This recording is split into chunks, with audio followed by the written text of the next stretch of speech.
Olá você, achou que ia se livrar de mim, né? Não tão rápido. Nós, na última aula, trabalhamos o tópico 1.1, que seria o sentido da Constituição. Quais eram os sentidos? Aqueles 4 que nós já trabalhamos. Beleza? Não vou voltar, porque nosso tempo é corrido. Vamos trabalhar agora o segundo tópico. O que é o segundo tópico? A classificação da Constituição. Como que é feita a classificação? Aqui eu já vou fazer um aspas. A classificação da Constituição, de modo geral, tem vários subtópicos. Porém, como eu já falei, o nosso tempo é corrido. E esse nosso tempo sendo corrido, o que eu vou fazer? Eu vou trabalhar a classificação da Constituição do Brasil. Eu vou até falar um pouco sobre outros conceitos dentro da classificação, só para vocês entenderem. Mas vocês precisam se até agora às classificações que eu falei aqui, beleza? Eu coloquei uma por uma e a gente vai trabalhar elas. Show? Então vamos lá. Primeira, classificação da Constituição Federal. A nossa Constituição, ela é chamada Constituição formal. Por que ela é formal? Porque ela tem uma forma para poder ser escrita? Não, errado. Quando a gente estuda a classificação, existem dois tipos. O sentido formal e o sentido material. O que seria o material? Seria aquela parte do sentido que eu trouxe para vocês do Carl Schmitt, que fala que deveria ter somente as normas essenciais, as necessárias. Esse é o sentido material. Porém, a nossa Constituição ela é mais abrangente. O que ela trabalha? Ela não trabalha só a divisão dos poderes, os direitos e garantias fundamentais. Ela não trabalha isso. Ela trabalha vários outros pontos. Ela trabalha segurança pública, ela trabalha forças armadas, ela trabalha garantia da lei e da ordem, ela trabalha o estado de defesa, ela trabalha vários outros aspectos que a gente vai ver mais para frente. O que vocês precisam entender agora? Que a nossa Constituição ela é formal. Por quê? Porque ela trabalha vários conteúdos. O material seriam temas limitados e o tópico formal, que é a nossa Constituição, trabalha vários pontos. Isso é o que a gente precisa saber. Beleza? E aí eu já passo para a segunda classificação. A nossa Constituição ela é escrita. Aí sim a gente entra a questão da formalidade da escritura. Por quê? Temos constituições pelo mundo que são não escritas. O que seria isso? A gente pega a Constituição da Inglaterra, por exemplo, né, do Reino Unido, na verdade, ou a gente pega dos Estados Unidos, parte dela é escrita e parte dela não é escrita. E o que seria isso, essa não escrita? São aquelas pessoas que elas começam a basear em decisões do Poder Judiciário e colocando ali como uma norma constitucional, como aquela decisão vale para todo mundo. No Brasil, não. No Brasil, a nossa Constituição ela é escrita. Ela tem um papel, ela tem um texto que foi escrito. Beleza? Isso lá em 1988. Eu ainda não tinha nascido, sou de 89. Mas eu estudei. Então, o que vocês precisam saber? Que a nossa Constituição ela é escrita. Tanto que se você jogar lá na internet, Constituição Federal, aí já vai aparecer, pum. Lembrando que a nossa Constituição é de quanto? Acabei de falar, 1988. Beleza? A gente já teve várias outras Constituições antes, a gente não vai trabalhar elas, a gente está trabalhando a Constituição de 88. E ela é escrita. Por quê? Juntou o poder constituinte, escreveu o que precisava colocar, o que necessitava e houve a promulgação dela. Beleza? A gente vai trabalhar a promulgação já também. Ela é dogmática. O que é dogmática? Dogmática a gente lembra de dogmas, de princípios, não é? Isso o que quer dizer? Que a nossa Constituição ela é baseada em valores sociais. Normalmente a gente pega constituições ali, principalmente do povo do Oriente Médio, eles colocam a Constituição baseada num princípio religioso, seguindo direitos e diretrizes de uma determinada religião, de um pensamento religioso. A nossa Constituição não, ela trabalha vários tópicos. E aí a gente já entra no quarto ponto, por quê? Porque ela é eclética. Aqui não é um D não, tá gente? É um C e um L, é eclética. Então a nossa Constituição é dogmática, porque trabalha uma tese central, mas ela também é eclética. Por quê? Essa tese central é baseada em vários pensamentos da sociedade. Beleza? E aí a gente já passa para a próxima. Ela é promulgada. Por que promulgada? Nós temos a Constituição, por exemplo, que ela é outorgada. Ela é imposta para a sociedade. Essa daqui não. Ela é promulgada por quê? Porque ela surgiu da sociedade. O povo se uniu por meio de seus representantes, que é a Assembleia Constituinte, e criou a nossa Constituição Federal.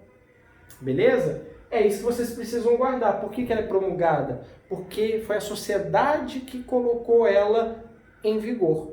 A sociedade redigiu, a sociedade aplicou, limitando poderes estatais em face do povo.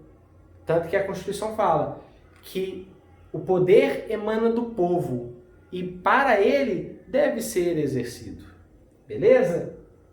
Aí a gente entra também que a nossa Constituição é uma Constituição democrática. Por que democrática? Porque a gente trabalha separação dos poderes, executivo, legislativo, judiciário, a gente trabalha a forma federativa, que tem a União, tem os estados membros, o Distrito Federal e os municípios.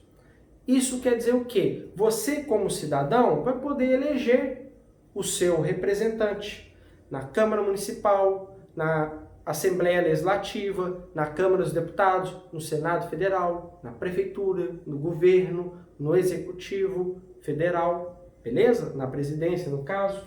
Ela é democrática, porque ela trabalha direitos que o cidadão pode agir para poder ter o seu direito tutelado perante a sociedade. Beleza? E aí a gente já entra na forma rígida. O que seria essa forma rígida? A doutrina separa em várias, né? Tem a flexível, tem a semi-rígida, tem a rígida e agora já até na doutrina mais recente tem a super rígida, que alguns doutrinadores falam que a nossa Constituição é até super rígida. Mas o que é isso? Esse tópico aqui entra lá no nosso ponto anterior do sentido, da pirâmide de Hans-Kelsen. Lembra que a gente estudou a pirâmide de Hans-Kelsen? Nela lá no topo não estava a Constituição Federal? Então, teoricamente, para você alterar as outras leis, teria que ser mais simples. A gente vê isso em casa, vamos supor. Você chega para sua mãe e fala assim, mãe, posso sair? É um pedido mais simples. Sua mãe vai falar, pode filho, vai lá, sai, faz o que você quiser, volta dentro do horário combinado, beleza? Só para a gente entender. Agora você, na verdade, fala assim, mãe, eu quero sair porque eu vou casar. Aí ela fala assim, não, peraí, você comprou casa ou você tem condições de manter uma casa, você tem um relacionamento, como que tá? Aí você já tem mais requisitos para sair de casa. Beleza, todos vocês são maiores de idade, todos vocês podem sair. Eu estou só colocando para contextualizar para ver se vocês entendem. Então assim, uma lei, o Código Penal nosso, por exemplo, nosso Código Penal pode ser mudado a qualquer momento. Para você ser mudado, vai ter as regras lá. Essa regra ela tem que ser mais simples do que a Constituição. Para nós mudarmos hoje a nossa Constituição, por exemplo, eu vou tratar com vocês isso mais frente, a gente tem que ter uma votação bicameral. O que é essa votação bicameral? Tem que ser votado 2 vezes na Câmara dos Deputados Federais e 2 vezes no Senado Federal. E além disso, além dessa votação ter que ser bicameral, ela tem um quórum maior. O que é um quórum? O número de deputados e o número de senadores, você tem que ter um número específico para aprovar. Em regra, aqui na lei simples, seria de 50% mais 1, que é chamar de maioria absoluta. Então hoje no Senado Federal, por exemplo, tem 81. Se tem 81, 50% aqui de 81, vou colocar 80, seria 40. Então você precisa de 41 votos para poder aprovar. Então ela tem que passar 2 vezes e ter 2 vezes no Senado essa votação, além na Câmara, beleza? Isso, desculpa, ela tem que ter isso aqui 1 vez na Câmara e 1 vez no Senado para aprovar a lei simples, a lei federal. Agora a Constituição não, ela tem que ser um quórum de 3/5. 3/5. Então a gente pegaria 81, não vou fazer o cálculo. mas tem que pegar 81, multiplicar por 3 e dividir por 5. Aí a gente vai ter esse quórum, qual que vai ser o número exato que vai precisar votar. E ainda por cima tem que passar 2 vezes. Esse mesmo quórum tem que ocorrer nas 2 votações do Senado e nas 2 votações na Câmara dos Deputados.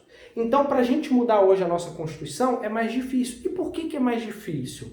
Imagina que a gente, infelizmente, não sabemos eleger alguns dos nossos representantes e depois a gente fica reclamando da nossa política, do governo, o que seja. Não é o meu intuito entrar nessa questão política. Eu estou falando isso para vocês pensarem sobre, nas próximas eleições, como que vocês vão escolher os seus eleitores. Uma coisa é escolher um eleitor, ele não te agradou, você se arrependeu. Outra coisa é não se importar com política, com eleição, que é um direito seu como cidadão, de ser representado e depois fica reclamando de determinadas políticas. Enfim, voltando. São seres humanos que estão lá e seres humanos erram. Imagina que faça um complô entre eles e eles vão aprovar uma lei que só beneficia eles. Como já aconteceu em alguns casos, eu posso depois entrar em detalhes com vocês. Mas enfim, para a gente ser rápido aqui. Eles vão criar essa lei e muda a Constituição beneficiando eles, falando que eles têm o poder para tudo. Por exemplo. Errado. Por isso que a nossa Constituição ela é rígida, precisa de um processo mais demorado. Por quê? Porque a Constituição ela é mais importante que as outras leis. Então a gente não pode banalizar ela. Beleza?